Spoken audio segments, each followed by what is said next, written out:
pretty much everyone in my life calls me Sky or Skyler now, and it's just, it feels right, and it's definitely who I am. There's definitely still a line interacting with people, like, one-on-one or face-to-face, of should I hold myself back a little, because I am a little, like, weird, and I'm shy and anxious. So I'm like, how much of myself should I really, like, put out there? Yeah. I don't want to annoy people, I don't want to bother people.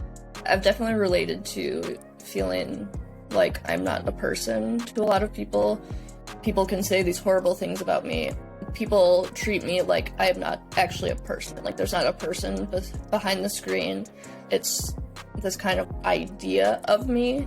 And I guess they don't realize, like, there's this whole complicated range of emotions, and people just don't understand because they're just like, oh, I know that person. They're on Twitter. I know everything about them. And it's like, well, even though I'm open, like, I like, people still don't know me. This week on Humans of Magic, we asked the question, what does it really mean to know someone?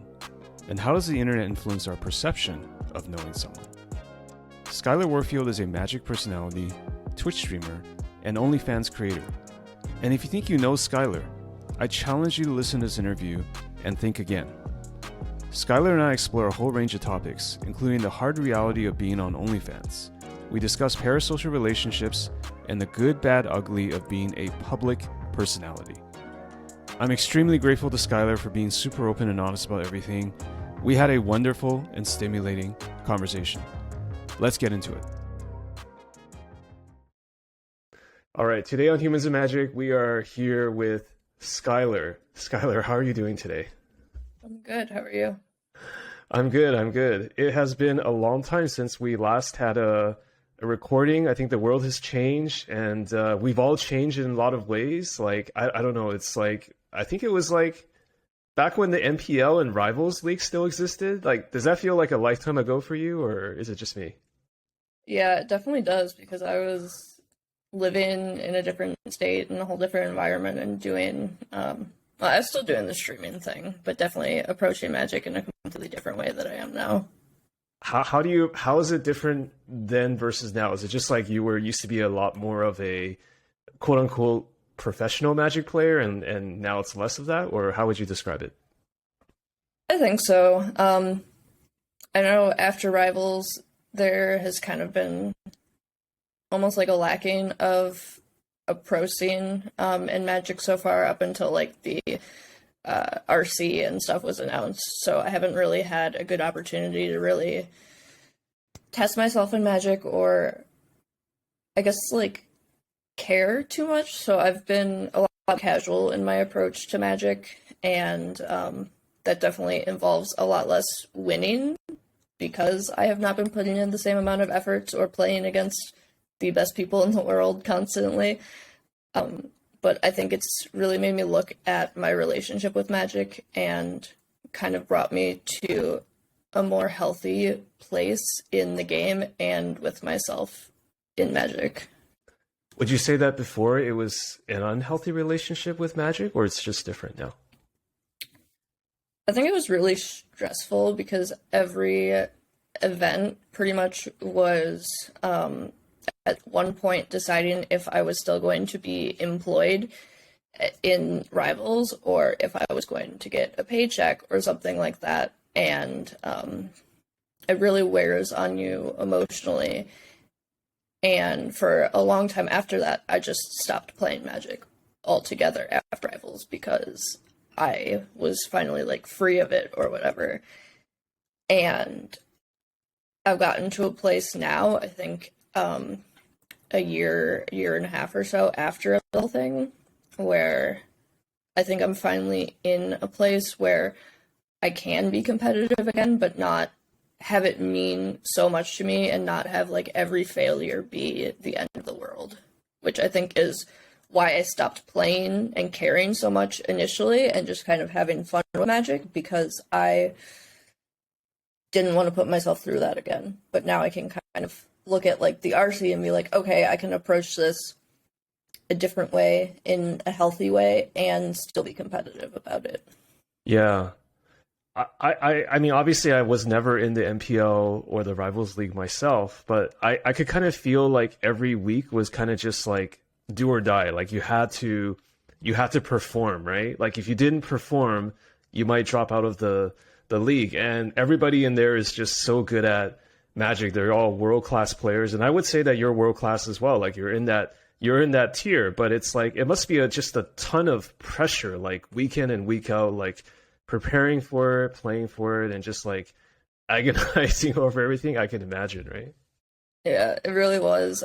And then I didn't have like a healthy living situation on top of that, so it was kind of just like non-stop stress and just like working at my mental health and emotional health so much. As soon as it was over, I had a lot of work to do on myself to get myself back into a good mindset and a healthy place after that.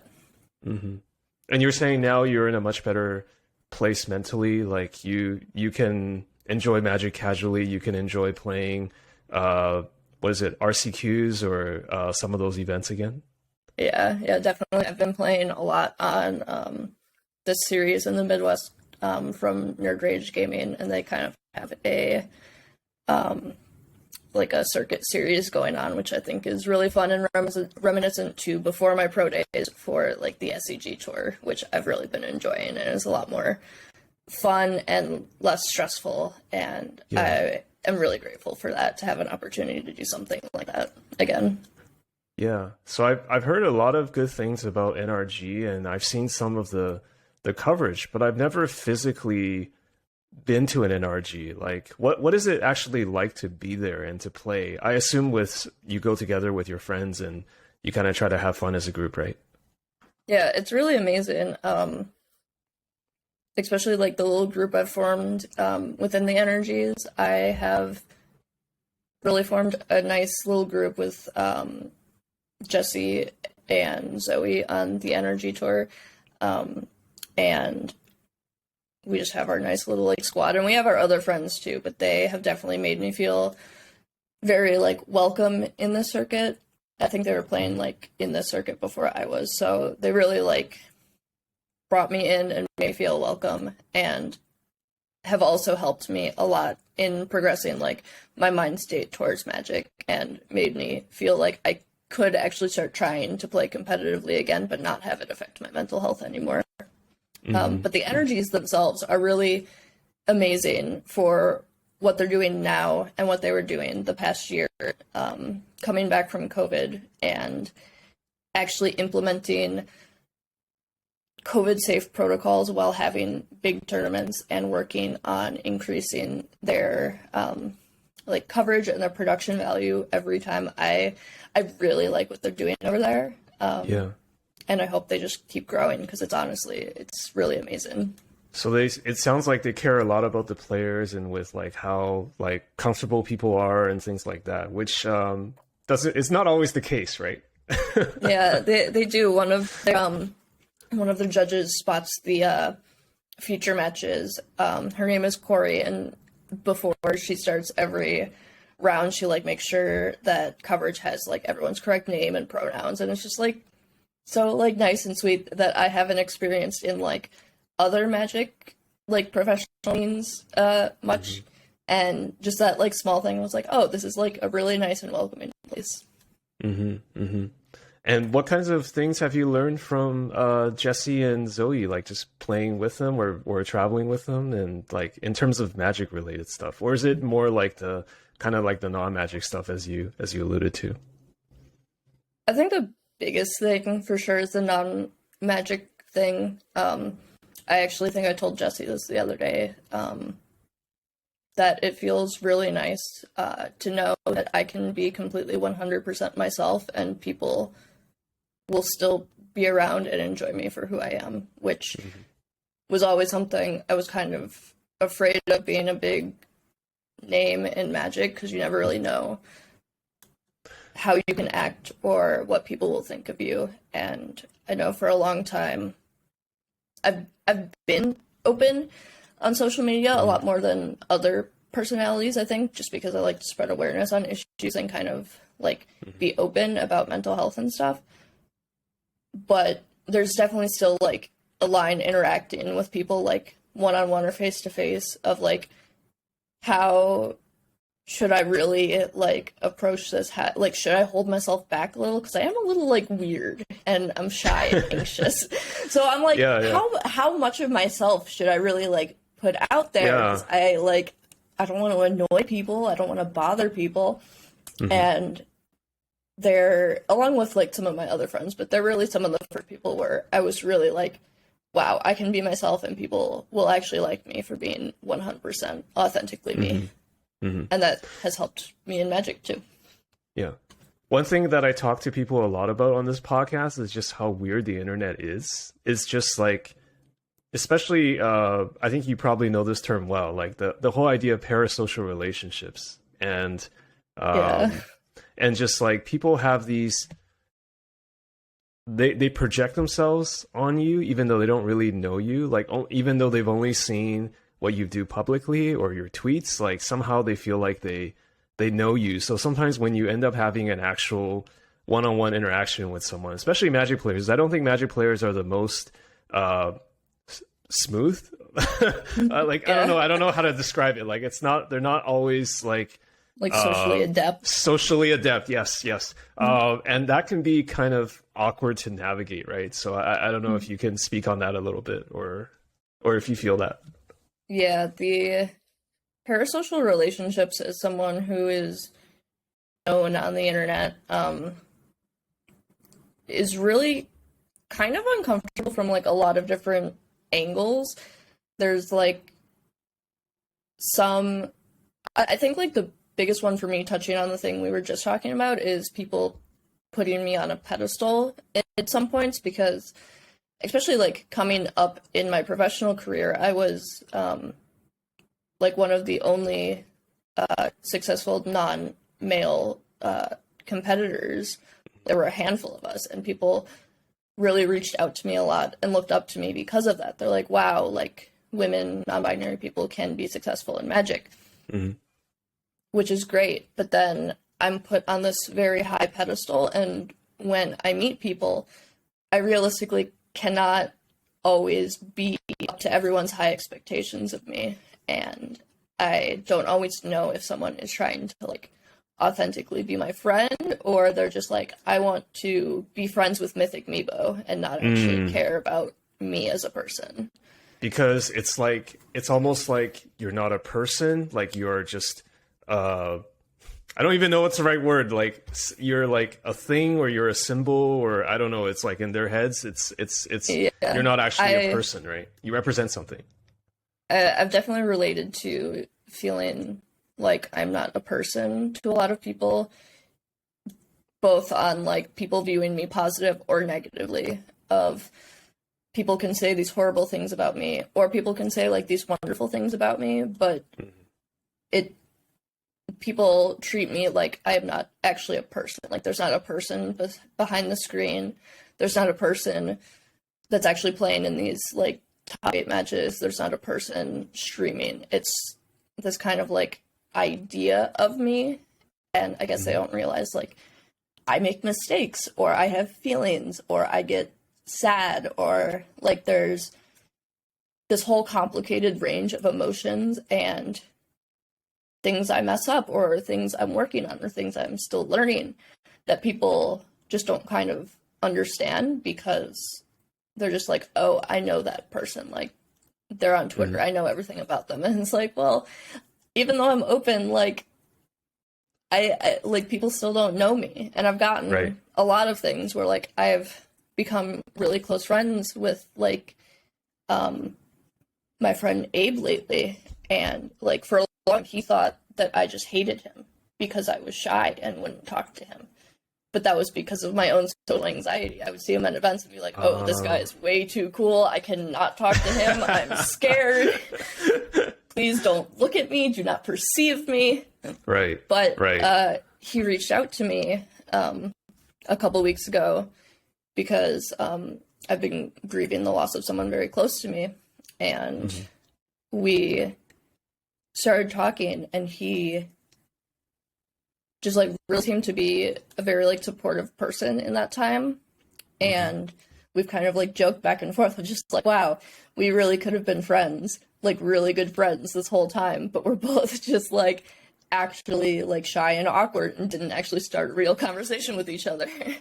Yeah, yeah. And that's the thing too. I have to admit, like, so I don't think we've ever met face to face, but I met Abe face to face. Maybe we might have played like, this is before pandemic. Like Abe and I actually might have met each other in a GP because I knew his friend Jonathan Sukenik and Oh yeah. and who's a super nice guy, like both online and offline. So Jonathan is actually like very easy to talk to.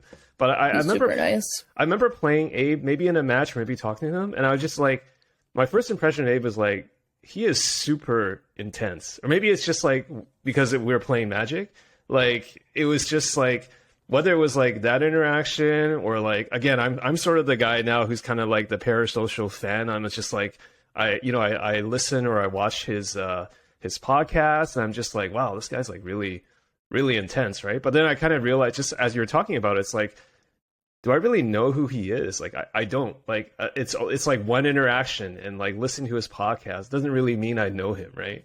So yeah.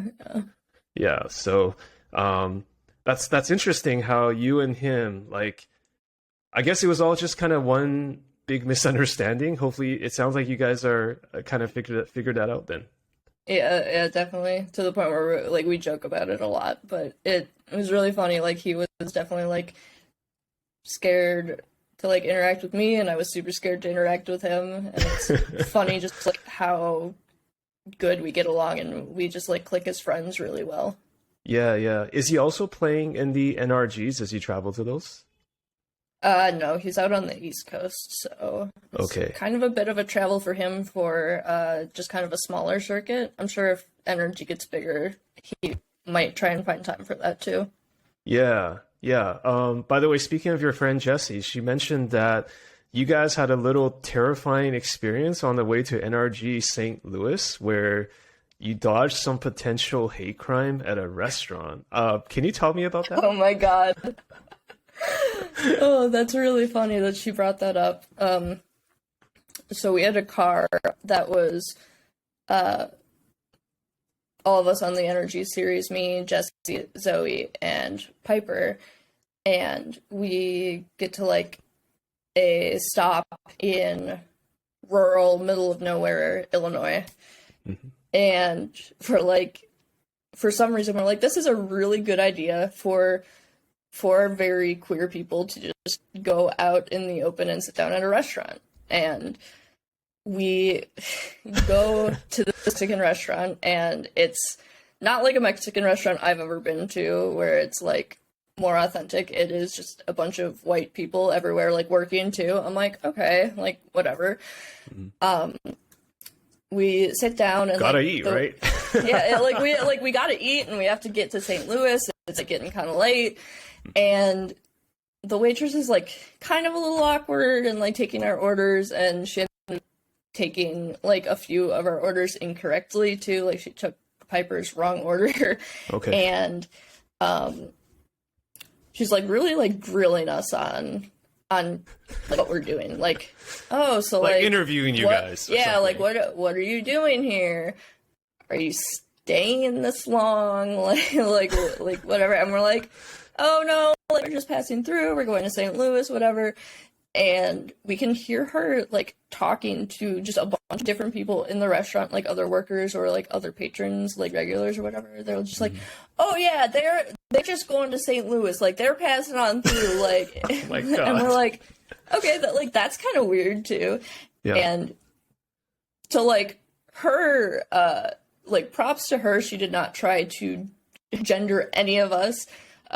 Table of just like trans, non-binary, queer people, and that was good. We made it out, but that was definitely the like queerest table that town has probably ever seen. So it definitely got like the attention of everyone in the building, and they were all kind of like looking at us, talking to us. So that was actually kind of like my first experience really like interacting in something like that.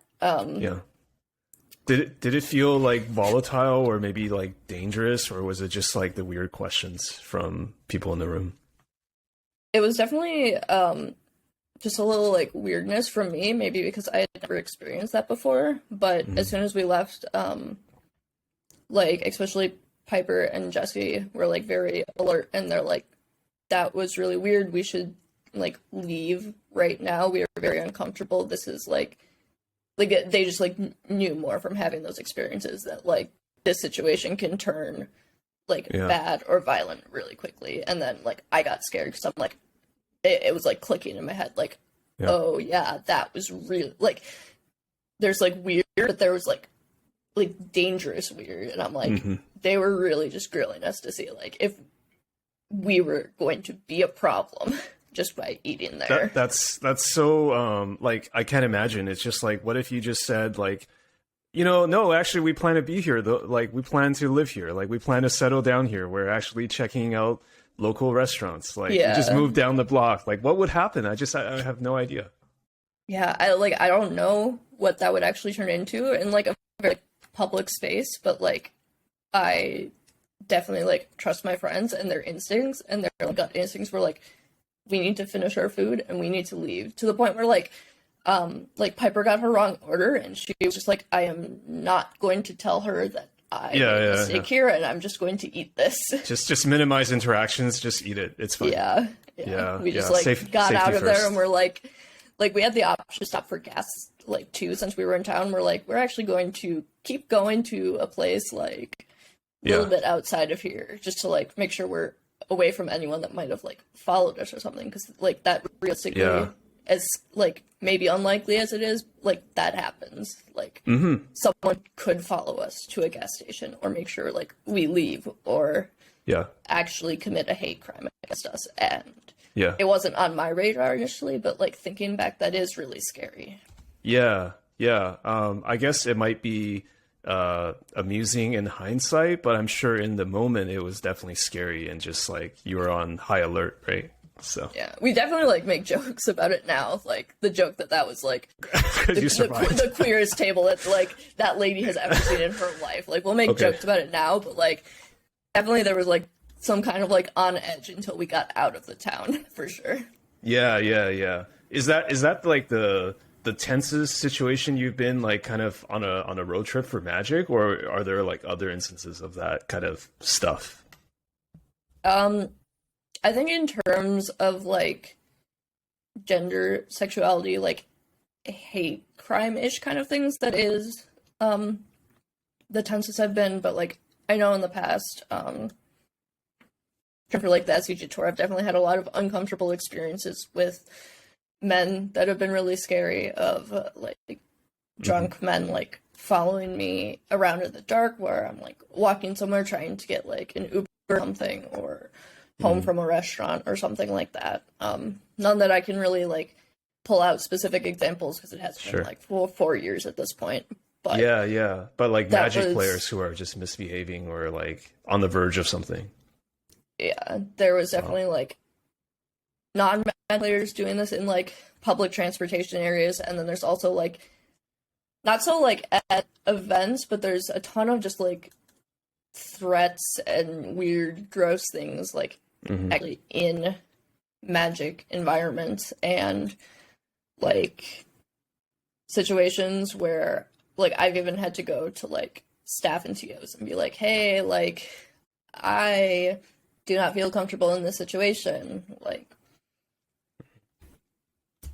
I'm sorry, I can't really like come up with a situation specifically right now. It's totally fine. It's kind of like spur of the moment question, right? I totally understand. Like, actually, I shouldn't say I totally understand. Like, I have been creeped out in the past, but I'm a man, so I feel like maybe I do feel like in a lot of ways like men have it easier. Like, but even still, I've had incidents where I've been trying to like, I was just like filling up on gas in the middle of nowhere in the US, and like just some guy would just approach me, and I'd just be like, what the heck is happening? I better leave right now. And it's just like there's a lot of random stuff that like fortunately nothing really happened, but it's just like you have to kind of be careful out there, because you never know who's out there, right? So yeah. And if you like, I don't know, I feel like if you always just like write off something like that of like, oh, like this is nothing, I shouldn't worry about it, like that's when something actually happens. Because, like, you Exactly. do read about all the stuff that does happen in gas stations or random places. Yeah, yeah. So, by the way, about Jessie Robkin, like, how long have you known her? Because I just listened to the podcast that she was on for constructive criticism, which is I think Abe and Mason's podcast, Yeah. and I was blown away. Like, it seemed like she had only been playing Magic for not that long. Like, and she's a very competitive player, and she's writing for I think CFB or TCG, one of those. And it's just like, how did you guys meet, and how did you guys develop friendship? Yeah, it's really amazing seeing her, like, write for CFB and all this stuff because she has such a brilliant mind when it comes to Magic. It's really interesting to hear her talk about Magic and theory and deck building and design and choices, and it's really inspiring. I remember I met her through our mutual friend Shay at some Chicago Magic event, I believe, and Oh, because she's based in Chicago, right? I think. yeah, I Okay. think it was like a regional event That's public for information, SCG. by the way. She mentioned that, so I am not like stalking her or anything. Bad Yeah. joke. But yeah, like, I believe I met her at one of the, like, SCG regional events that happened in Chicago, and I remember at first I kind of, like, wrote her off because, like, I think I just, like, lost a match or whatever, and she was trying to ask me questions about Jund. This is a specific memory I have about her. And she's, like, asking all these questions, and I'm just, like, trying so hard not to, like, salt off from my last match. I'm just like, yeah, that's a great inclusion to Jund. I want to go punch a wall now. Just because I was so, like, mad at the last match. Was she asking you questions about the match, or was she telling you things about the match, or a combination? I don't think it was even about the match. I think she was just talking about, like, her own deck, because I remember at one point we both played Jund, but I'm pretty sure I played Burn at that event. So I don't think it was even, like, relevant, but she was just trying to have a conversation with me because she's a nice and outgoing person, and I was just, like, not having it because I was, like, so tilted at this match. I felt Right. bad after, but, like, I also saw her at, like, SCG Indianapolis, like, right before COVID happened, and then we followed each other on Twitter, kind of interacted here and there, and then I think really just with the introduction of going back to energies, I can't really say, like, when it clicked and we became really good friends, but I think for me specifically, her and Zoe came over one night, came over to my house one night over the summer, and we just watched horror movies all night. And when we were falling asleep, Jesse just slept in the other half of my bed, and we were about to go to sleep, but then we just, like, started talking and having, like, really deep talks, and like something I haven't really done with any, like, girlfriends since, like, high school. And, like, I got really deep with her. I was, like, at one point just like, I don't really know who I am. And, like, I was just, like, crying, and she's just like, can I hug you? And I would cry more, and I was like, yeah. But, that night for me specifically is when I knew that she was one of the most important people in my life. Okay. So that really sealed the deal. Like, just the sleepover. It's all about that sleepover. You need to have a sleepover and get to know somebody. Yeah, I didn't have a sleepover since, like, high school, so maybe it was just, like, that kind of, like, meaningful thing from my past. It was like, Yeah. I wish there were more opportunities in general, people to have sleepovers. Like, I'm sorry if I'm making light of it, but it's like, I feel like just for men, it's just, like, very hard to have those sorts of, like, social situations where you get to really know somebody. Like, you have to kind of, like, mask it in, like, oh, let's get drunk together, or let's do, like, certain things together, like, in a masculine way. But sorry, that's very much a tangent. But I'm really happy that that you and Jesse became good friends. And she also asked me to ask you about Cornhub. So what is Cornhub?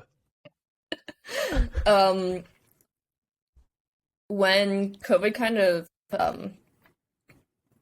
happened, a bunch of friends, I really don't remember how this started, but a bunch of us made just like a Discord server, and we called it Corn Hub.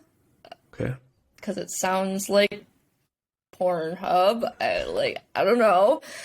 And I remember like the day it formed, a bunch of us just started tweeting the corn emoji, and everyone on Twitter was like, "What's with the corn emoji? Why is everyone tweeting corn?"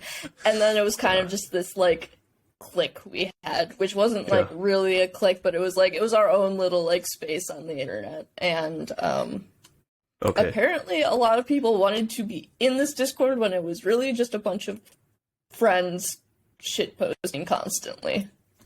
It was literally just the Discord where you could just spam the corn emoji or like corn reacts to corn. Is that what it was? Yeah.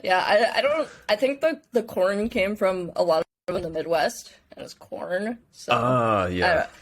Maybe, I don't quite remember, but I know for the most part we played like Among Us every night when that was popular, and that really we did that like for months, and that really kind of helped a lot of us get through months of COVID. Yeah. I remember like Among Us at one point was like the biggest game, right? It felt like the biggest game on the planet. Like everybody was playing it during the pandemic or streaming it. I think AOC streamed herself playing like Among Us, right? Like it was huge for a long time. So like the thing with like me and the Discord server Cornhub is like all of us would like work or go to school or do whatever we did during the day, and then about like 5 p.m. we would all just like get online in this Discord server, and then when we had like 10 people, we're like, all right, time to play Among Us, and then we would just play for hours. And then we started getting into like, it started off as Among Us, and then I remember how it started. It started because there was this huge Among Us Discord server, and a bunch of us wanted like a smaller space where it was just our friends. So we made a different space for like a smaller space. I think it was actually this guy Will, and it started the name as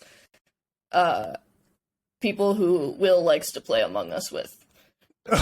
And so literal. So it was literally, yeah, that was like the initial thing, and then it somehow got changed into Corn Hub because we were playing Among Us, and then more people were added, and we started tweeting corn emojis, and then we became like really good friends, like, yeah, because a lot of us like didn't necessarily know each other, and like just a bunch of us became friends with each other through that Discord server over COVID. So that was really nice. So this is just a magical game. Like, what happened to Among Us, by the way? Like, do people still play it? Like, do you still play it, or is it just kind of gone away? No, I think there was really high hopes for the new map, and then it was just horrible, so people stopped playing it. Okay. You're only as good as your last hit, I guess. So if the map sucks, then I guess so. It's a no-go. Like, how would you describe your style for Among Us? Were you always like one of the, was it imposters, or like what, or is it just all randomly assigned? Actually, I don't know too much about it.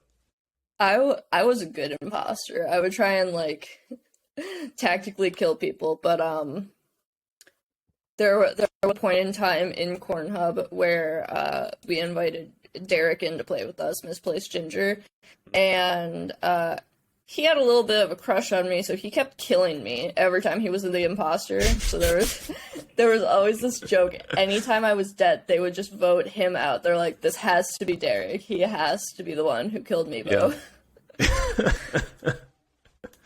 Yeah. Yeah. It's I mean, I think there was something about Magic players in Among Us, right? Like everybody was really into it. Like I guess there was just a very much like a high level meta or strategy thing behind it. So I don't know if that's like, that must be very enjoyable for a lot of players, right? Yeah, it was really good for a long period of time, and I really enjoyed it. Yeah. So what are you playing? You mentioned that you have a better relationship with Magic now, but I also want to talk to you about the other major game that you're really into. So can you tell me about Valorant? Maybe just tell me like how you initially even got into the game in the first place. Yeah. So along with this Discord server in Corn Hub, I think it was Mason. Actually, he brought attention to this game, was like, hey, I think you guys would really like playing Valorant, you should try it. And I tried it once with him, and I'm like, I don't really like this game. I want to keep playing like Among Us or whatever. Okay. And then after like Among Us kind of died, like me and Mason and Derek and our friend Manda and a bunch of other people just started playing Valorant. And I ended up playing Valorant a lot. There was like almost every day for like a year, maybe. Me and Derek would play a lot just because like we were kind of on the same skill level, so I really liked playing with Derek. And then eventually when were you guys on the same team, or is it like yeah, 1v1 we would be or... on the same team. Okay. Yeah, and then eventually I moved back with my parents, and me and Derek started dating, so then it was just kind of a way to bond with him. So I did a lot of Valorant. Yeah. So what's so magical about Valorant? Because I have to admit I haven't played it. Like I know like very nominally it's a shooter game. Like there's obviously like a lot of tactics and things like that. Like I remember playing like Counter-Strike back in the day. That's kind of like dating myself, but like I don't know a lot of modern shooters. So like what is it about Valorant that really draws you into it? Valorant is actually basically just a reskinned CS:GO. So the idea is it's a team 5v5 tactical shooter. There's like two halves. One team is attacking and one team is defending. The attacking team tries to plant a bomb and have it go off or kill everyone on the other team. And defense tries to kill all of them or prevent them from planting the bomb before time runs out. Or until time runs out. And then there's 12 rounds of that. You switch halves, and then first team to hit 13 round wins. And there's specifically like the difference between CS:GO and Valorant that I really like is each character has different like abilities, and I really like that kind of idea of ability-based characters. So I started with a character called Sage, and she is a healer. So her just like basic ability that you don't have to buy heals your teammates or heals yourself. And then she also has an ice wall that she can put up once around, and two slow orbs that she can throw on the ground, and the ground is slow for a little bit. So that's really the aspect I like, is that you can like learn a character and it serves a different role. And then I got really into the theory behind like team compositions and stuff of like, why do you want a certain amount of controllers on your team, and you want a controller character on each of your teams because they throw smokes at specific choke points so you can enter the site without the other team seeing you. And there's just, it's really hard to describe without getting too into it for people who don't play Valorant, but there's a lot of ways that the characters' abilities can interwork with each other and the map to build kind of an ideal team composition. There's like 20 or so characters now, and you pick 5 of them for your team. I see. So you can build a bunch of different like iterations of characters. So to use a very crude Magic analogy, there's almost like there's definitely a team construction and kind of like synergy between different types of characters. So it's like if you're playing on this map, maybe you need to use Sage plus like maybe there's an optimal lineup, or maybe it's like not really an optimal lineup, but it's like based on the strategy your team wants to do, right? Then you obviously have to like coordinate. So it sounds like maybe different from traditional shooters, because traditional shooters, as I know it, first of all, there's no like, nobody has like sci-fi abilities, like you can't heal somebody because they just get headshotted and they're dead. So you actually have like, you can take more than one shot, it sounds like, and you can heal people, and it sounds like there's like some magical or sci-fi elements to it, right? Yeah, it's really cool. And to kind of go back to the synergy you were talking about, if we like use Sage as an example, she can like slow the ground, like I said, and there's another character, Raze, that can throw a grenade. So the synergy there is like slow enemies on the ground so they can't escape, and then Raze can throw her grenade into the like slow orb so they can't escape and they get hit by the grenade and stuff like that. Yeah. So it sounds like this game requires a lot of dexterity. Like, is that how do you build that up? Is it just reps, practice, or what? Yeah, it was so hard for me to initially get into Valorant because I've never played a shooter on mouse and keyboard before. I was always a controller person. Like PS4 consoles. Controller. Yeah. And it was really, really hard, but as soon as I got kind of like the movement down, it got easier, and then like the next learning curve was actually aiming correctly. And once you kind of get like your aim down, because you kind of just like always want to aim for the head, obviously, but once you kind of get that down and get your shooting okay, you can kind of start to think about like the deeper aspects of the game. So how long did it take you? How long did it take to get kind of the fundamentals down? Like, how many hours did you have to practice or play? Hundreds, thousands? I could know. not even probably think about that.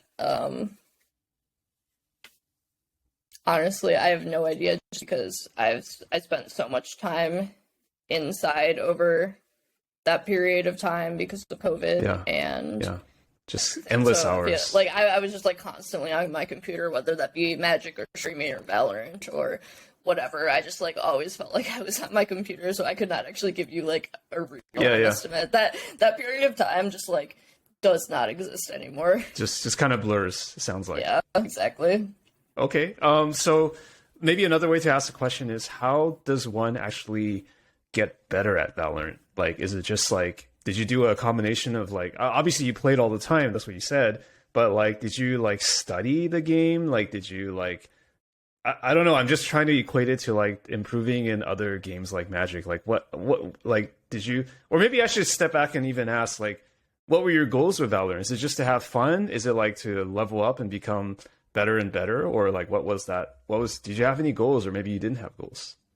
There was a ranked system. Or there is a rank system, and the goal I did have when I was starting out was to reach gold in the rank system, and just this past month or like 2 months I have hit gold, so I got congrats. that initial starting goal point, which I thought I could never do.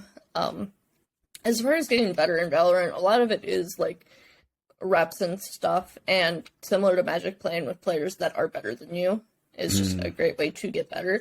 But there are also content creators that write articles or stream, and those are very informative. You can hire a coach. I personally watched a ton of professional play, and that really helped me, obviously not like in the physical game of like dexterity and shooting, but more of the like theory part of it, or where to use an ability, or where to stand if I'm on defense and stuff like positioning that. And like what strategies or tactics to use. Yeah, and how my abilities can work with another character's abilities, and that was really interesting, and I still really like watching professional play. It's one of my favorite things to watch. Like, I honestly, it's really bad, but I honestly do not watch Magic content, like, at all. Why should you? It's not as fun as watching shooter content or other content, right? Yeah, but I watch so much Valorant, and like maybe I watched Worlds just the other week for Magic, and that was great. But outside of that, I really don't consume a lot of Magic content, and I've heard that from a lot of content creators, is they don't typically consume a lot of content if they're making content. But I think that's different of Valorant, because I know a lot of people making content also watch Valorant content, and maybe that is just because it's fun to watch, or it's easier to watch and consume, but I watch a lot more Valorant than I do Magic. Yeah. I mean, it's also real time, right? So there's always like something going on. So I can imagine that being much more exciting to watch. I mean, even games that I don't play, like I would watch like the content once in a while if it's a shooter, because like it's just like I don't have to play it to kind of like admire the dexterity or like some stuff that's happening, right? Whereas Magic, it's like I have to really understand it at a deep level. Otherwise, it's just like I don't understand any of it. So Yeah. it also has that like real esports thing that Magic never actually got to, even though they tried to get there. Where Yeah. like there's teams that you can cheer for, and there's actual like people and individuals you cheer for, and it's a lot like people like all over the world too. Of just like there's like let's say like 5 big NA teams that people like to cheer for, and then like 4 APAC teams that are well known, and then like 6 European teams or whatever. And it's the like rivalries between teams are actually like really fun too. And that was never kind of a thing within Magic, because you couldn't really, because it was never really like a team thing, right? Like you can't just like go up to Yeah. someone and like have a rivalry with someone, because then it's drama or whatever. Yeah. So what's your favorite thing happening in Valorant right now, just in terms of like I don't know what to call that, like organized play or yeah, are there particular storylines or like players or teams that you're really into? My favorite team was actually a European team. I'm pretty sure they categorize themselves in Europe instead of Asia. It's like a Russian team. They were first Gambit, but when the war over there started, they changed their name to Mech so they could kind of distance themselves from the country and just play esports and stuff and kind of ignore any kind of socio-political thing within their game. But my favorite player there was this guy named Nats. That's his like gamer tag or whatever. And I remember I just like got drawn to this team because I think they were the first professional team I watched play, and I saw Nats play this character that is not really played in professional play at the time. And the name of the character was Cypher. So he ended up being the best Cypher player in the world because no one really played Cypher, and I really liked watching how Nats played and kind of like lurked on like the other, like there's normally like 2 bomb sites that you want to plant the bomb on, so he would like lurk over on the other side when his team is on like the first site. So he would like come up behind the defending team and then like kill them from behind. And I thought this play was super interesting and not like typical play from like the person who's been playing like a month. So I felt like I really learned a lot from him in a different role in Valorant. So I've been following him a lot, and that team actually, I believe, got disbanded, and he is now going to play on Liquid this upcoming year. So I guess I will try and cheer for Liquid now because I'm really like I love Nats. So I think I have to cheer for Liquid, even though I'm not a huge Team Liquid fan. Those are always fun, right? I think what you're describing is like analogy I'll make is like fighting games, right? Because you always find someone who can use like a so-called lower tier character and do well with them with some sort of like unorthodox strategy, and just in a way they're almost like breaking the game or breaking all assumptions that you have for the game. And it's just like it's really wild, like when people have this like create this new paradigm. I mean, I guess it happens in Magic to some extent as well, like when someone breaks out with a new innovation, but it like that's really exciting because like when you watch them play that character or Mats play that character, it's like they're obviously seeing the game on in such a different way than everybody else, and it's just kind of like wonderful to like when people are able to like break open games like that, right? Yeah, it was very cool to watch him play, especially because like the characters he's playing, he's not really supposed to like get the most amount of kills, but he was just like such a fantastic player. He would end up getting a bunch of kills on these characters that are more like support characters than duelists. So he was always just really fun to watch, and I just kind of kept being a fan of him and his team throughout the time I got to watch them play. Yeah. And I want to talk about your own streaming with Valorant and Magic, because I understand that you started with Magic, obviously, and because you got so much into this game, Valorant, you started streaming Valorant as well. But I'm always curious to explore this topic with creators or streamers. It's like, how do you decide when to branch out into a game, and like how much time to give each game? Because you naturally, as a streamer, you have an audience that knows you for a particular game, right? And then to go variety or to do more than one game, that can be challenging. So maybe can you walk me through your thought process of like just doing that and kind of your experiences with that? It's definitely really hard, specifically in Magic, to branch out to other games because Magic players do not watch a lot of other things if they're watching Magic. Mm-hmm. I guess if you like watch Twitch in general, like sure you watch other things, but specifically if someone is watching Magic for Magic, they're not going to really follow you into another game. They are going to go find a different Magic streamer.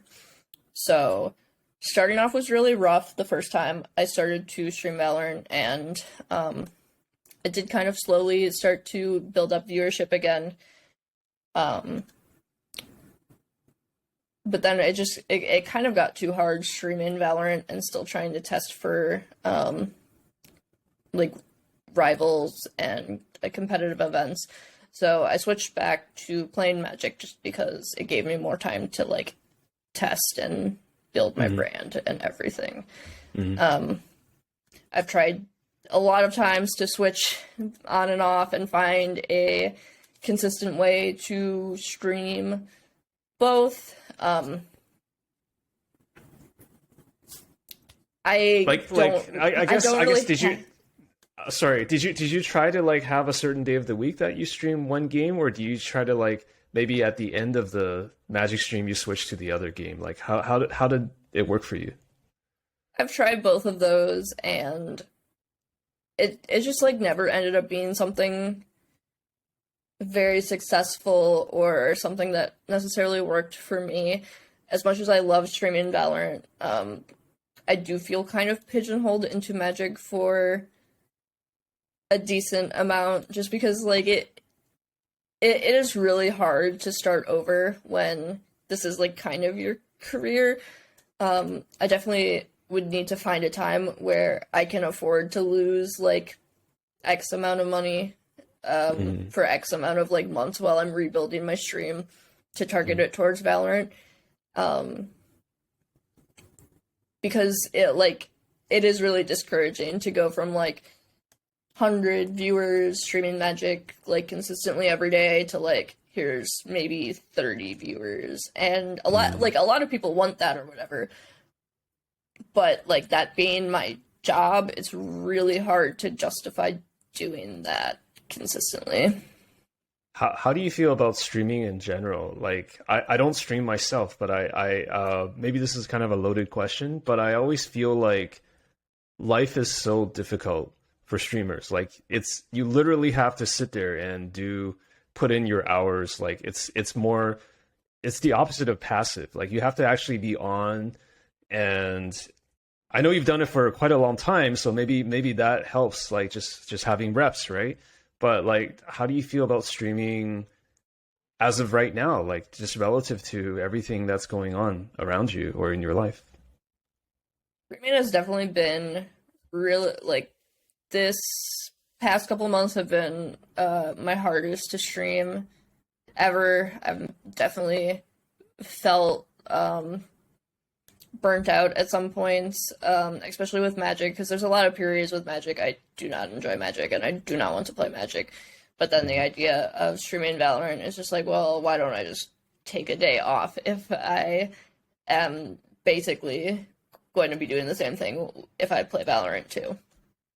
And it's definitely just like a very hard job.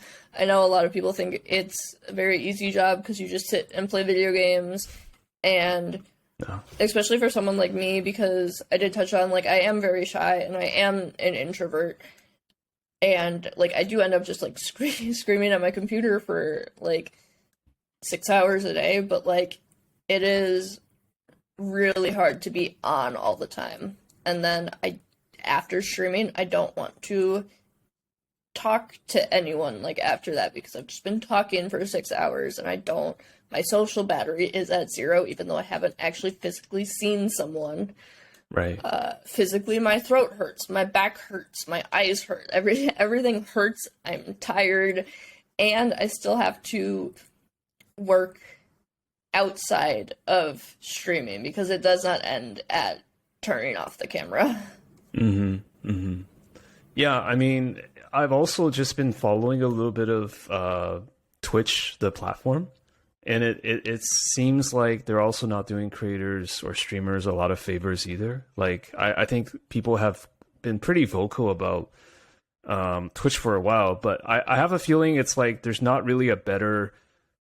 There are alternatives, but it's still like the king of the streaming. So it's like if you're streaming, you kind of have to be on the platform, right? Like, it's just, there's really, even though discoverability and like there's various things that have been issues with the platform for a while.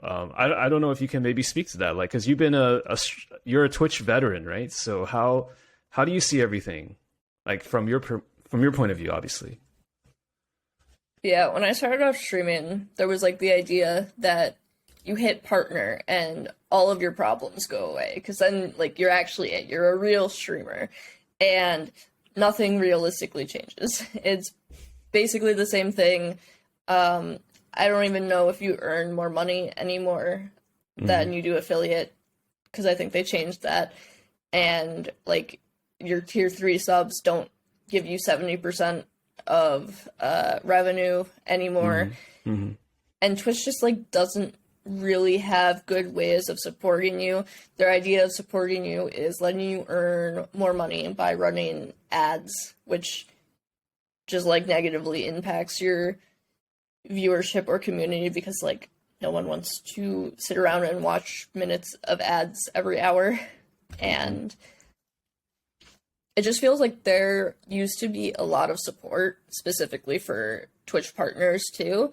And then the market got completely oversaturated, not just in Magic, but like Twitch in general, because of the pandemic, because everyone's like, oh yeah, I can stream too. But now there's like infinite streamers and not enough viewers. Yeah. I think it's challenging. Like you're kind of living the creator life, right? Because like you're doing stuff to as income, and I would have to imagine like Twitch is just one of many options, right? I think there's Whatnot, there's all these things you can do with like the hours in your day. There's also like being a creator on OnlyFans and like just choosing to do like X and Y and Z. And I'm just wondering, like, do you see Twitch as like still like your main staple, or are you trying to also kind of like branch off and diversify your brand across different platforms? Maybe you've already done it. I'm just not aware. So I definitely post on various social medias to try and like get more people to view. Mostly like the end goal is to view my stream or to view my OnlyFans, because those are my 2 sources of income right now. So most of my social media use, which I do consider work too, like going on TikTok and Twitter and Instagram, is all fueled as like a marketing thing to do the thing and go to my sources of income and hopefully try to support me. And I don't like always want it to be like Magic necessarily, but that is what I'm known for. That does help me in various aspects continue to do what I want to do. And yeah, like I don't want to like negatively like talk about Magic so much, because like there are times I really like Magic. I think I do like Magic right now. But overall, monetizing your hobby definitely makes you enjoy it less than I once did in like college, where I could sit around and play Magic for like, I could play like Commander games for 6 hours straight. Yeah.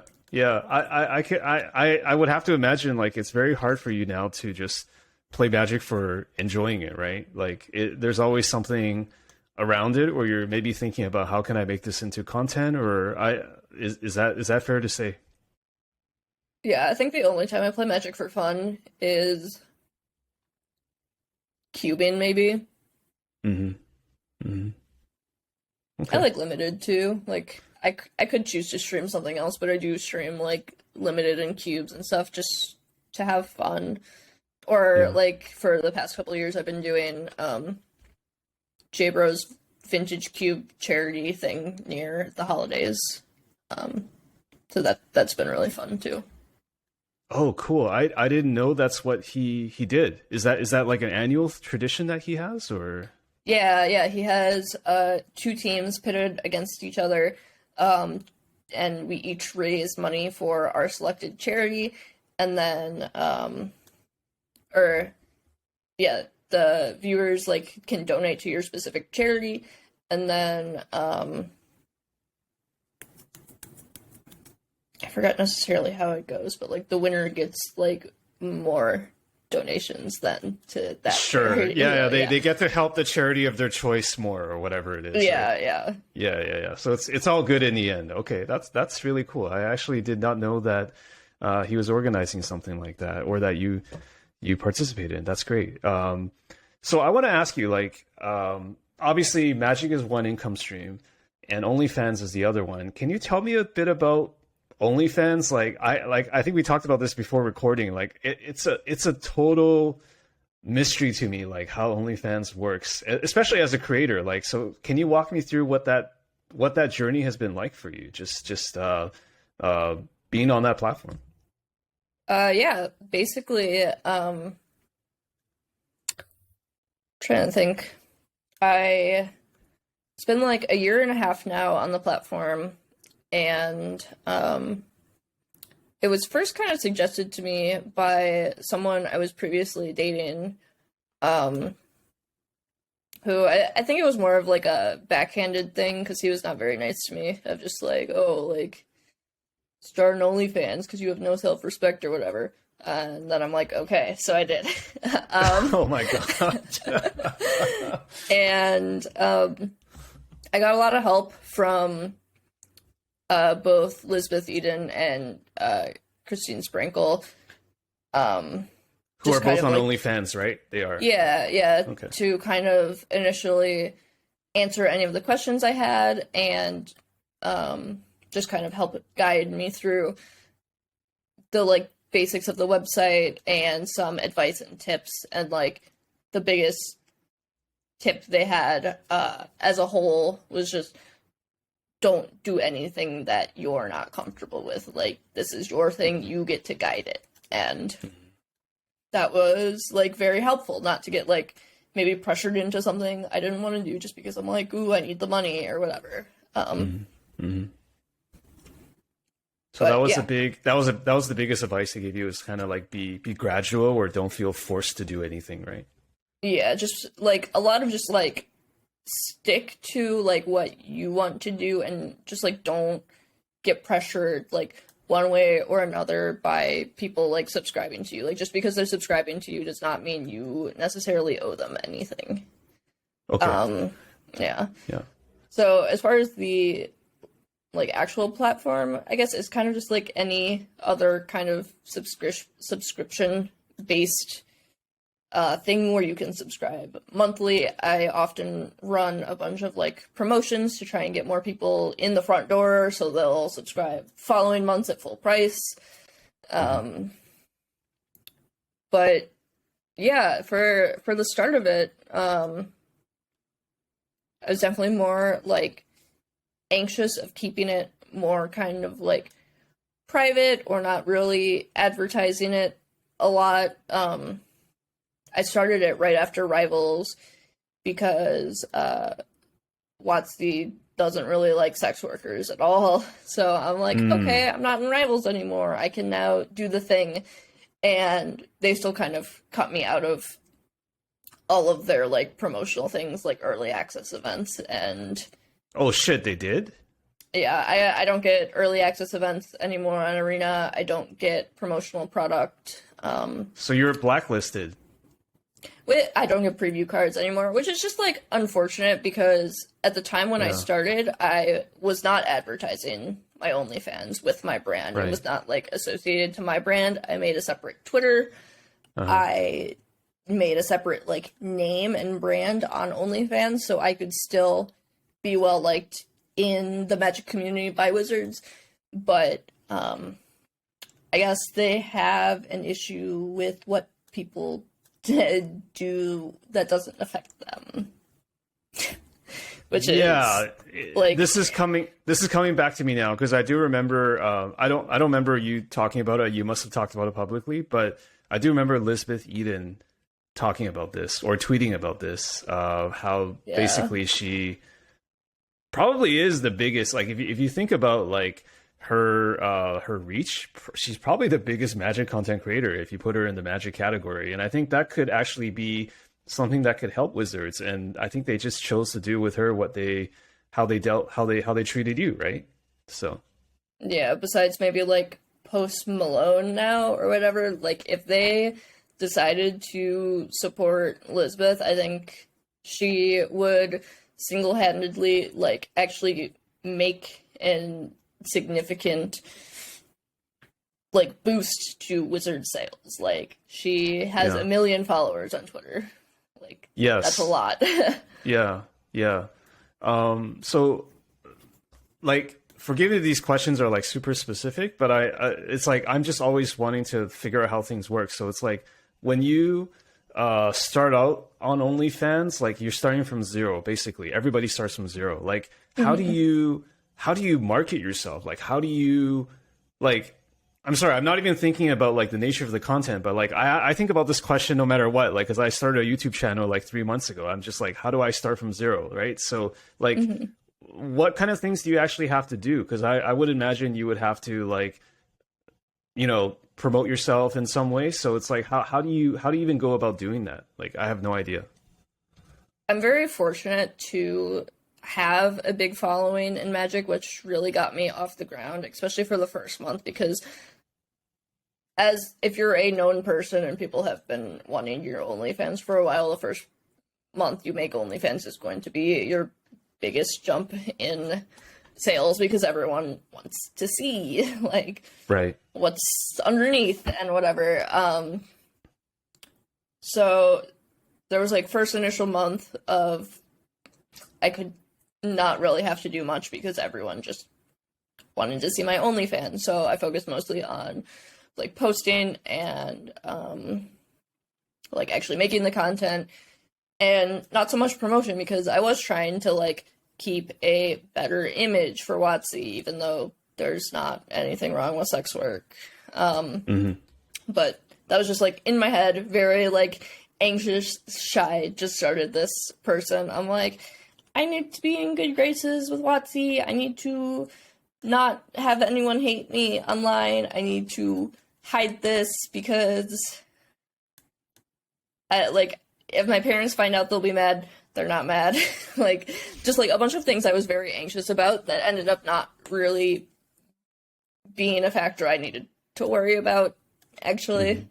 If anything, it has made me much more confident in myself. Because I do just get to be a professional hot person. So I was very self-conscious before starting this, which is kind of like weird going into it, but yeah. But also more like now I do for the entire time I've been posting, I've posted every day on the actual site. I try to make content maybe like 3 to 5 times a week, and I promote on Twitter, on Instagram. On TikTok is really hard because they have really strict community guidelines. I have gotten an account banned on TikTok, so that's a little more rough to actually advertise. So my TikTok now is kind of just like me talking about books at the moment because I like reading. just it's you, but it's like a PG, like family friendly version. Yeah, so basically on like TikTok, hoping people like just click my link tree and be like, oh, they have an OnlyFans, Oh, cool, like surprise. okay. Yes. And yeah, I answer a bunch of messages pretty much every day. Sometimes I'll go every other day just because it's a lot Mm-hmm. within the Mm-hmm. app, or not the app, but within the website. Mm-hmm. It's really a thing with streaming again. It's a lot that you really don't It think sounds like about. a real grind, just the Yeah, way you described it. Like literally like every day you have to do stuff, create content. Like the yeah, active work is incredible, right? yeah. My friend from high school actually just got into it herself, and she was talking to me about it and was like asking my income and whatever. And I told her, and she was just like, how do you make that money or whatever? And I'm like, well, of course, like, I'm lucky that I had a following in Magic to start with, but I do all this stuff. I treat it like a job, and I'm still like growing on all platforms to keep this form of income going because Mm-hmm. it is really scary living not knowing if you're actually going to have income next month or not, based on if people just like all at once decide, I don't want to follow you anymore. And there's just like nothing I can do about that. So, I do treat it like a real job, and between OnlyFans and Twitch, I work infinitely more than someone with a normal 9 to 5.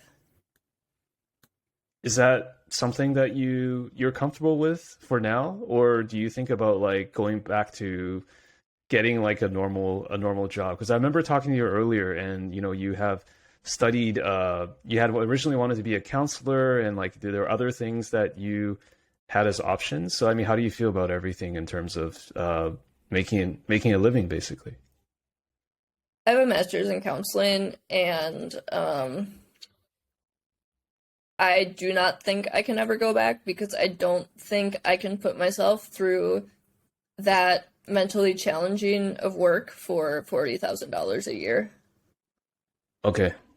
Okay. Because that is like even before like understanding what Twitch and OnlyFans money is, Hmm. $40,000 a year is not really livable income where I Hmm. live at all. Hmm. Even when I lived in Wisconsin, which had super cheap cost of living, is Hmm. not like feasible. On top of all of like the mental strain and secondhand trauma you develop from your patients or Hmm. clients, Hmm. I do not really want to put myself in that mindset again. I still do volunteer crisis counseling from time to time because I do want to like help people and stuff, but that's more of like a volunteering thing. And Hmm. I like Yeah. not Once having, it's a job, like a 9 to 5, it's totally different. Yeah. Yeah. I like having helping people not tied to my income. I don't want to really make money off of helping people. Right. Right. And being a creator now, I guess whether it's Twitch or OnlyFans, like I would have to assume it scales, like your income scales with like how much work you put into it, right? So like some people work less and they make less, and some people work more and they make more. And it sounds like you're kind of in the latter category, like you work pretty hard to maintain or to grow at a certain level, right? Yeah, and that's kind of what I was trying to explain to my friend. I was like, I'm really treating this as a real job and putting the work in, and it's just like a thing of people think it's very easy money and you can just like to be a little crew just like get naked and earn money, and it's like that's only kind of like a fraction of it. Yeah. It's you actually have to market yourself and make yourself like something that people want. Like Mm. there's always going to be a different option, and Like if know you your don't, audience and how Mhm. to promote yourself and things like that. Yeah, there's always a different option, and there's unless you're like the top person on the website, there's always going to be a better or cheaper option. So like Uh, you kind of have to figure out like why do people want to specifically subscribe to you, and you have to work to that. And yeah. it's not just like a free roll of money all the time. Yeah. Okay, so this might be a gross assumption on my part, but no pun intended.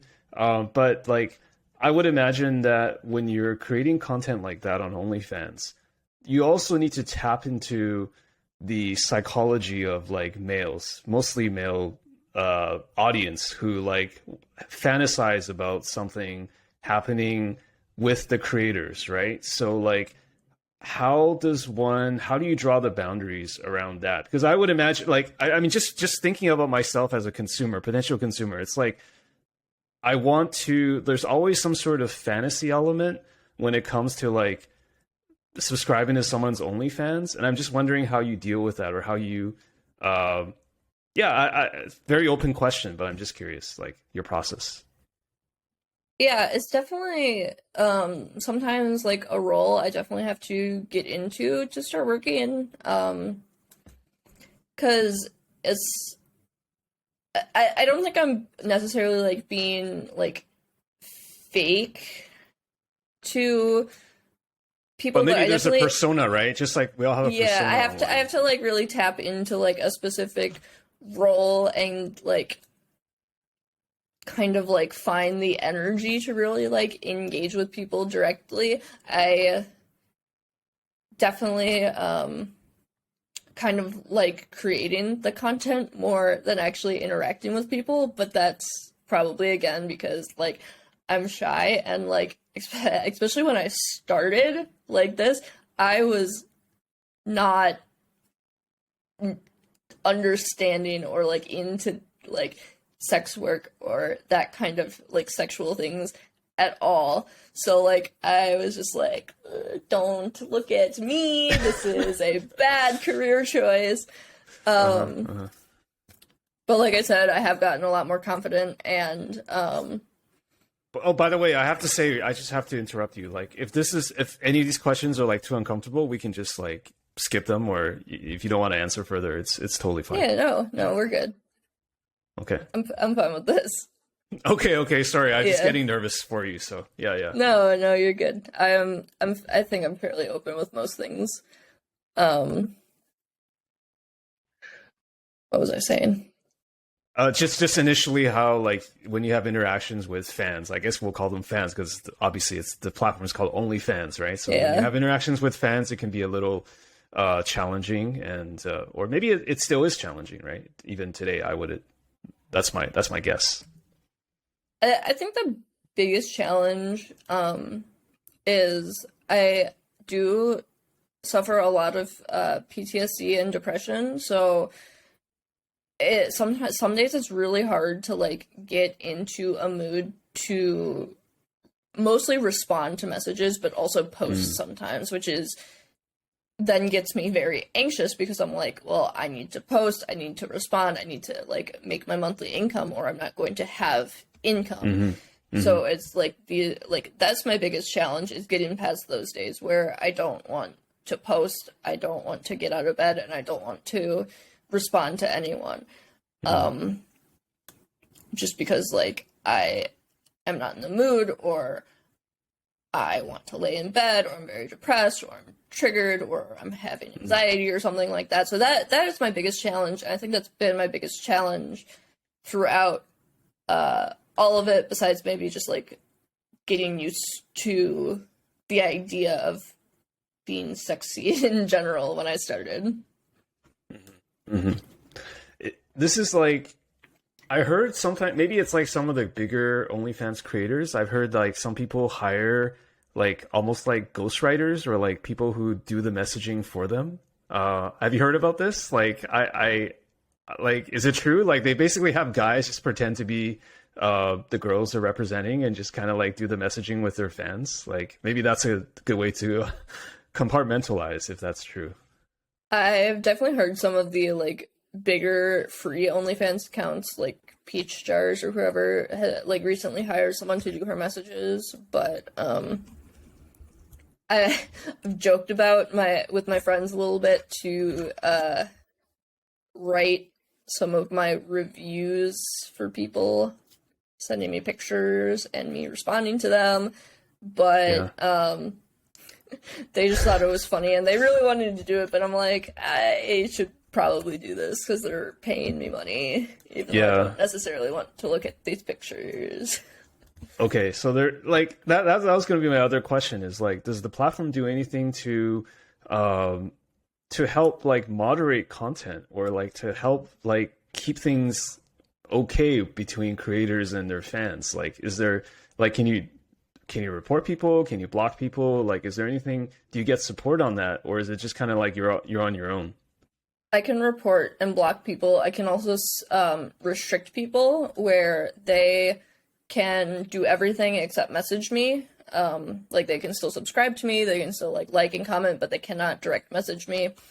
And then anytime someone sends me a picture message, it appears like blurry, and I have to specifically click it to view it. Okay. So like if someone doesn't pay me first per se, I don't have to click it.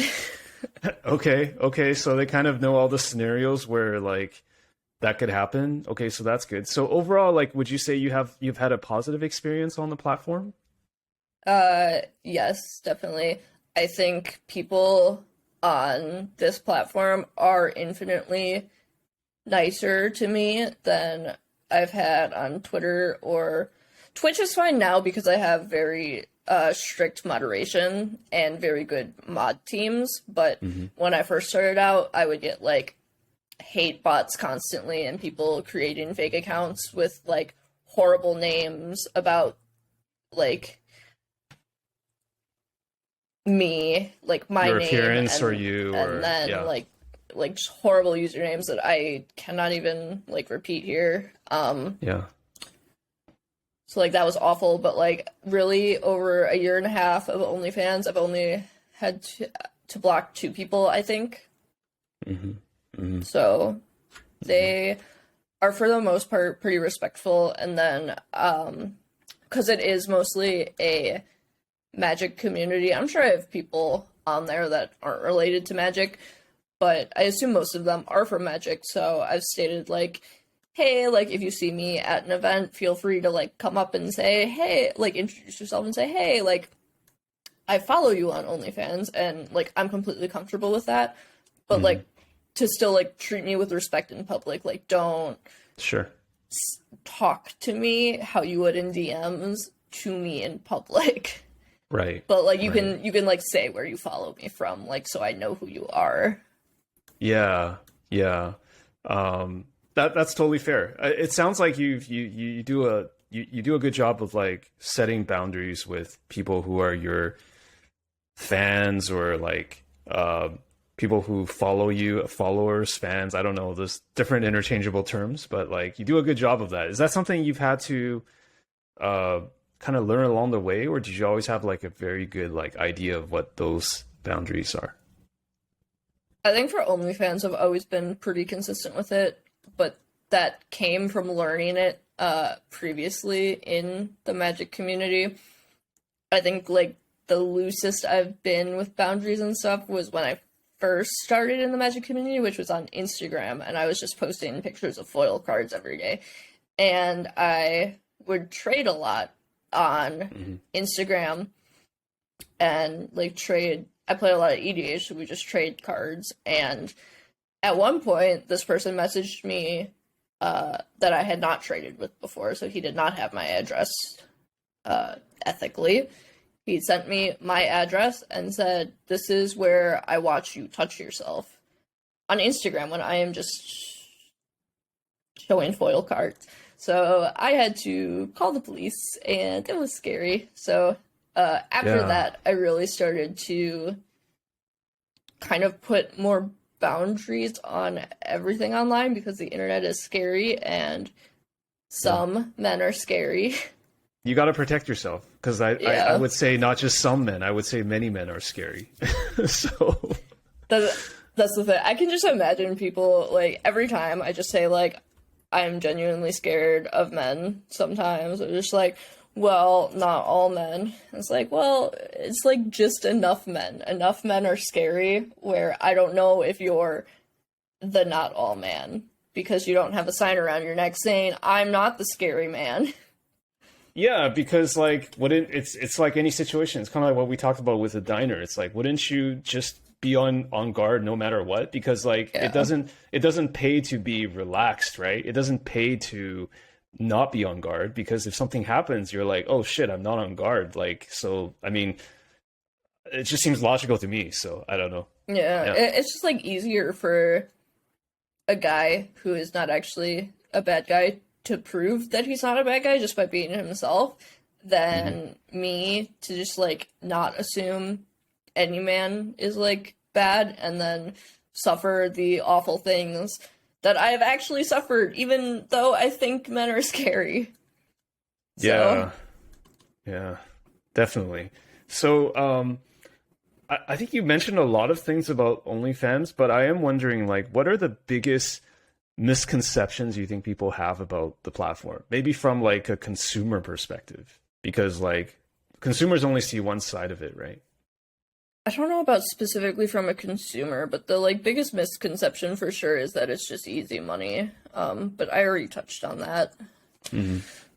From an actual consumer, see, I don't really know like if consumers like actually like think that the people that they follow like want to get like intimate with them or not.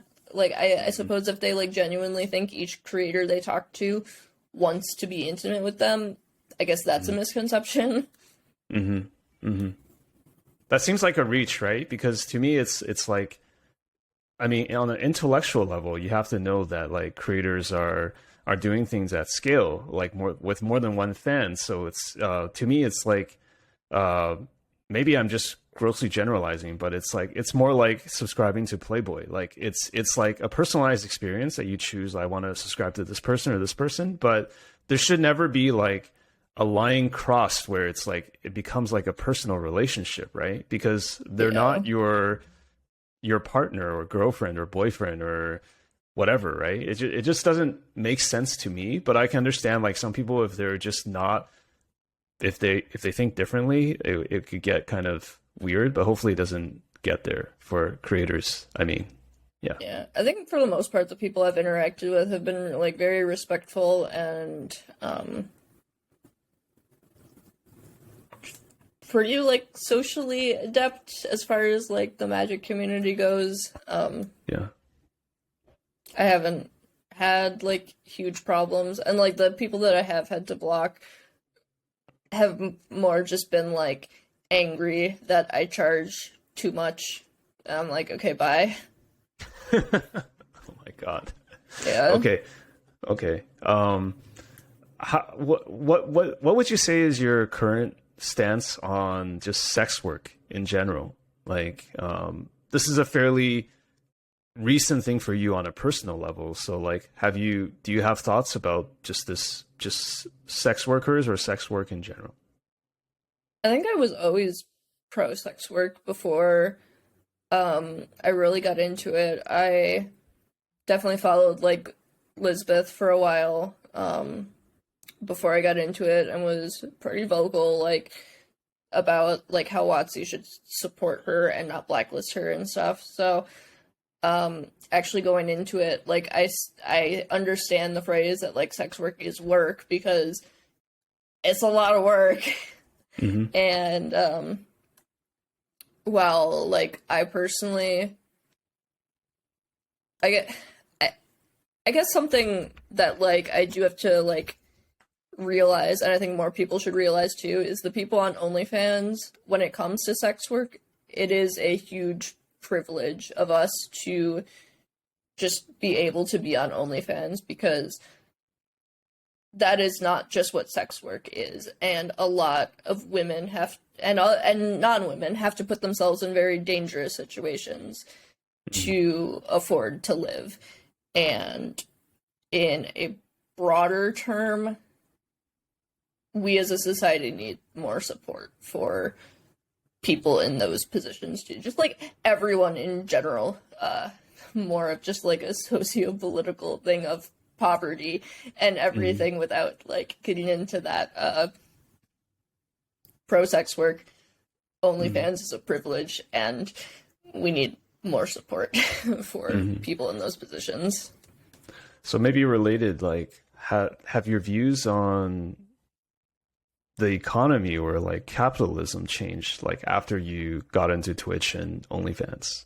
Just because now it feels like a very direct thing. It's like you put in a unit of work, you get this kind of like unit of thing compensation back. I'm just wondering, like, did anything change in terms of your views about how the world works or the economy or capitalism, to use a kind of a lofty term?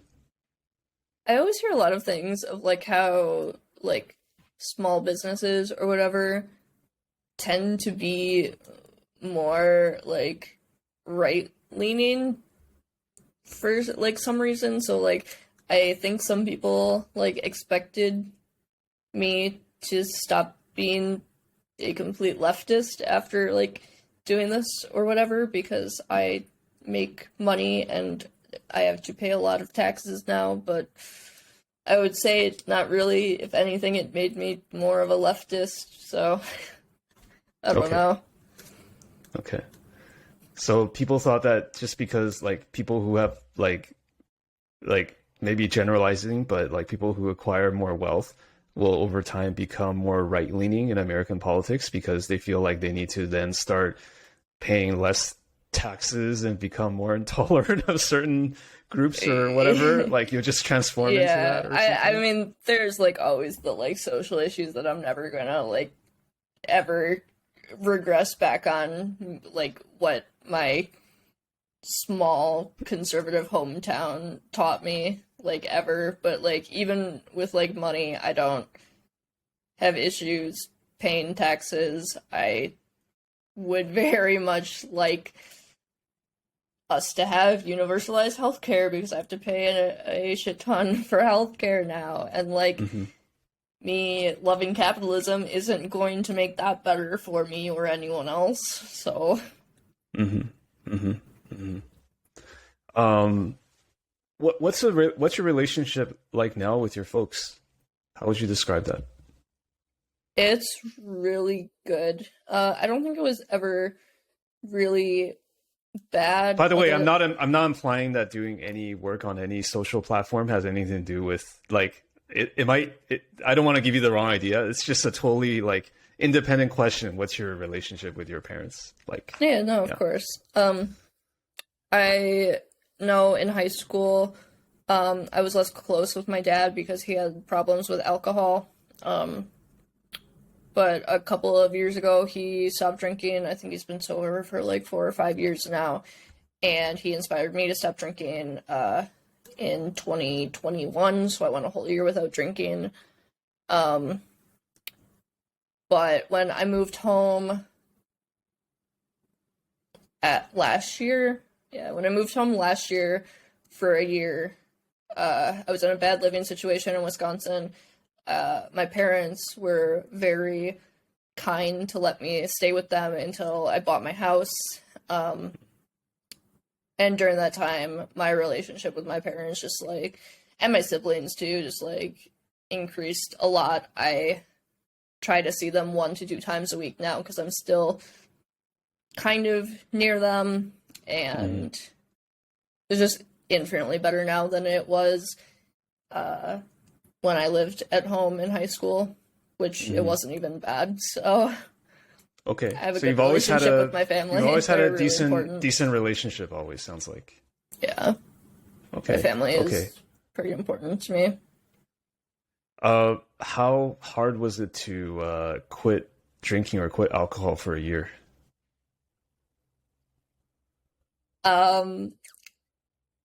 Definitely. So I made the decision to quit drinking.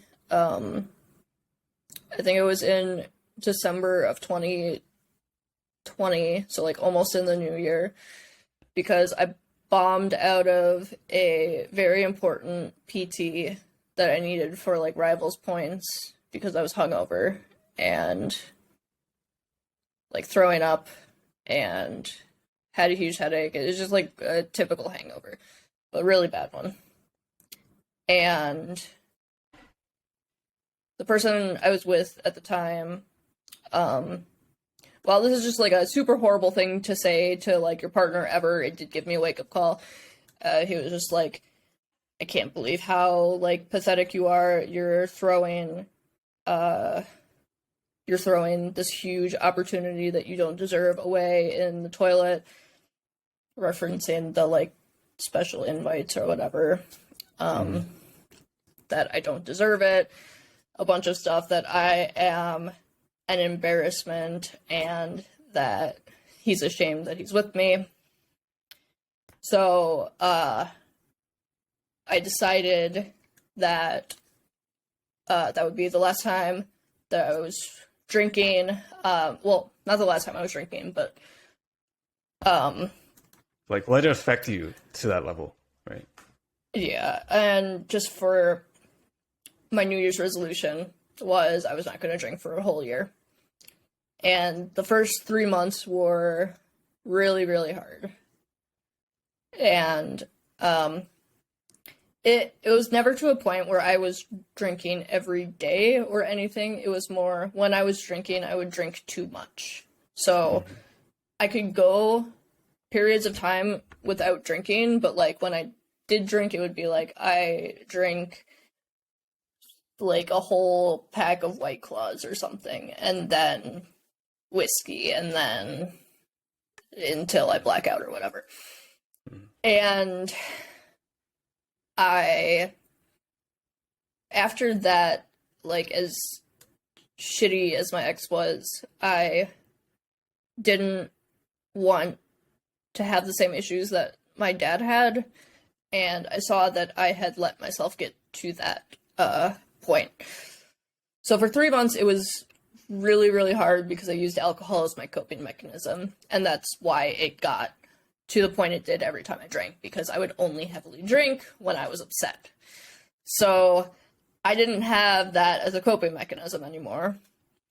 So I tried a bunch of other things, and then eventually it got easier, and I didn't really even need like some kind of like thing as a coping mechanism other than like maybe talking out my problems or going on a walk or something actually kind of healthy.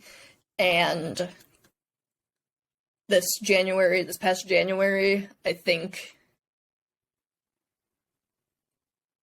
it was like halfway through the month before I even like had my first drink after a year sober. And this whole year, I think I've drank 5 times. So that year really just changed my life to the point where like I don't even feel the need to drink anymore. When people are drinking, it's just like I'm not even like interested in this. I'm not like jealous. I don't really want to drink. And when I do drink, it's like, oh, here's 1 drink or 2 drinks. Like I have no urge to drink more, which is everything I've ever wanted. Yeah, it's I've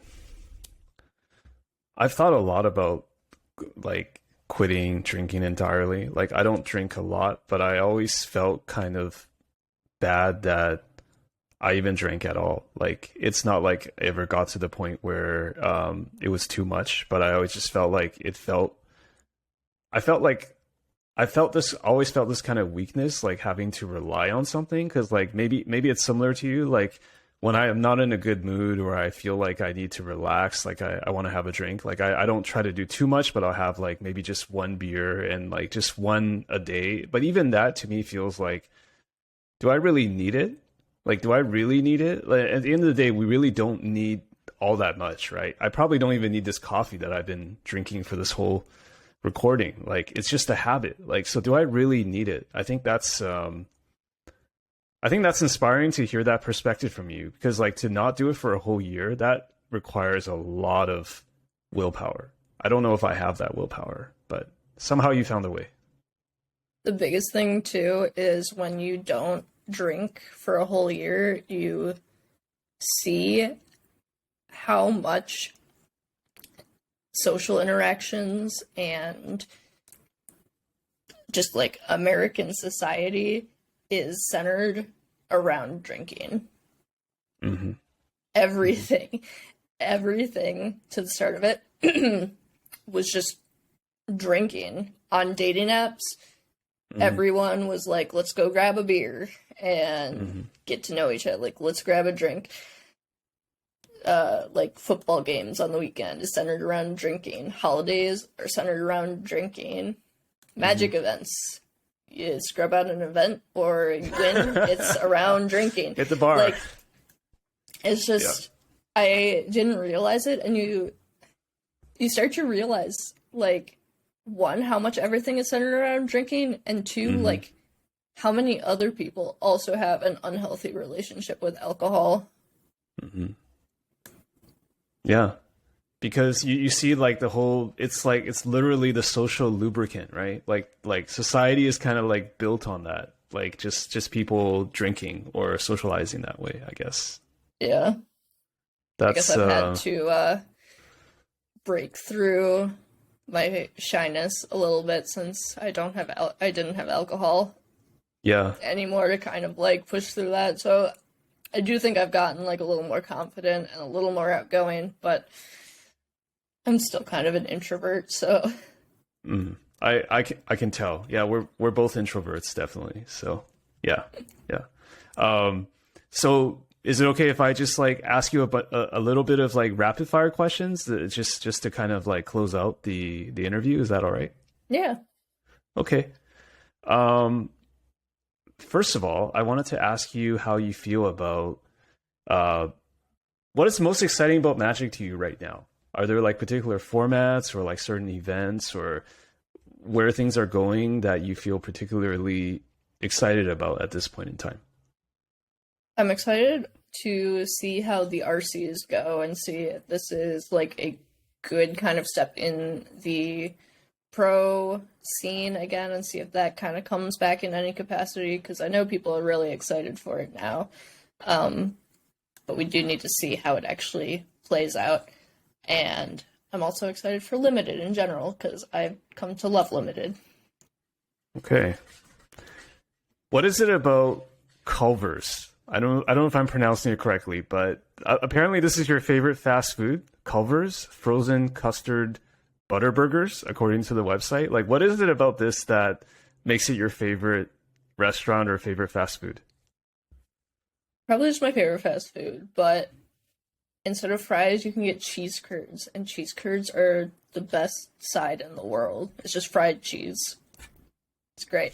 And their chicken tenders are really good, because I don't eat burgers, so that kind of like rules out a lot of fast food options for me because I don't eat beef. So Culver's just has like the best chicken tenders ever. Okay, so when you go there, you can just get the chicken tenders as your main thing, and that's enough. It's a big chicken portion. Tenders and cheese curds, and then I've also figured out that you can start to get pints of custard, because custard is like their thing. And you can get 4 pints of custard for like $12. Okay. Yeah, okay, so they actually sell that by the bucket or by the barrel or by the pint. Yeah. So it's like just like a cheaper like Ben and Jerry's, but it's like custard too. So I prefer it to ice cream. Okay. Next question is, how did you get into creative writing and poetry? My understanding is that you've been doing a tiny bit of that, or maybe more than a tiny bit recently. So like what's the angle and how did you get into it? I have been like on off this year writing some poetry, and it's my therapist who helped me through a lot of my like PTSD suggested to try writing, and I gravitated towards poetry, and I just kind of like threw thoughts onto paper and then kind of came back and organized it into like specific like way, and it was actually pretty good. And then I've shared a little bit on Twitter, and people actually took really well to it. What is the thing that you enjoy the most? Is it like it? Can you describe like the process of like putting words out onto on paper or putting words out into the world? Like, what is that? What does it feel like to do that? I guess the thing, I obviously like writing it for like myself, but I really like the idea of conveying my emotions in a way that other people might be able to actually feel them. Where I feel like if I just like try and describe an emotion, like someone's like, oh yeah, like I kind of get that. But if I write poetry, it feels so much deeper where people can really, really feel how I feel or like what happened to me. Okay. Okay. So, it is a combination of like writing for yourself, but also writing for a potential audience. Yeah, and sometimes I don't even like show anyone, but just having that like you said, potential audience there, I think helps a lot. Okay. So the name Skyler, were you always, Batman, right? Like, you know how like they say there's not really a Bruce Wayne. Like Bruce Wayne is always Batman. Like Bruce Wayne is actually the disguise for Batman, right? Like he's Yeah. always been Batman. Like is were you always Skyler in the sense that you were always Batman, or like what? Like how do you think about that? Like like what do you mean? Like okay, maybe this okay. I should explain myself. Um, like your name is now Skyler. Like, so how did you come up with the name Skyler? Did you always feel like you were Skyler and you just didn't call yourself Skyler? Or like how did that name, what's the origin of the name that you choose to identify yourself as now? So I guess for being non-binary, to make like a longer story short is I was bullied a lot in middle school and high school, and the nature of them bullying me was saying I was ugly and saying that I looked like a guy. And since I was assigned female at birth, I did not like that as a kid. So it really stunted me ever exploring my gender.